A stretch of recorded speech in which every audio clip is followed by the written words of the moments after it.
వరలక్ష్మీ వ్రతం ఎన్ని వ్రతాలు ఉంటాయో, ఇన్ని వ్రతాలు చేసేది దీని కొరకు అంటే ఒకటి కామ్యసిద్ధి, రెండు చిత్తశుద్ధి. ఏ కోరిక లేకపోతే చిత్తశుద్ధి కొరకు చేసినట్టు, ఏదైనా కోరికతో చేస్తే కామ్యంతో చేసినట్టు. రెండిటిని అనుగ్రహించగలిగి ఉంటాయి. ఇలా రెండిటిని అనుగ్రహించగలిగినటువంటి వ్రతములు మీరు ఏ కోరిక కోరుకోకపోయినా తప్పకుండా ఇది మాత్రం మీరు చెయ్యండి.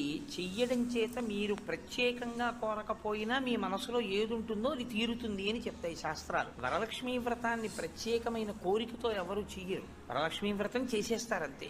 ఎందుకు వరలక్ష్మీ వ్రతం చేసేస్తారు అంటే దానికి ఒకటే ఫలితం: భర్త దీర్ఘాయుష్మంతుడవడం, పిల్లలు సుఖంగా ఉండడం. ఈ రెండు ప్రత్యేకంగా కోరి వ్రతం ఏ ఆడది చెయ్యదు. ప్రతి ఆడదానికి ఉండే కోరిక ఈ రెండే. కాబట్టి వరలక్ష్మీ వ్రతం ప్రత్యేకంగా చెయ్యాలా కోరికతో, లేకపోతే ఏ కోరిక లేకపోయినా చెయ్యాలా అంటే ఆ కోరిక నీకు ఎప్పుడూ ఉంటుంది. కాబట్టి వరలక్ష్మీ వ్రతం చేయడమే.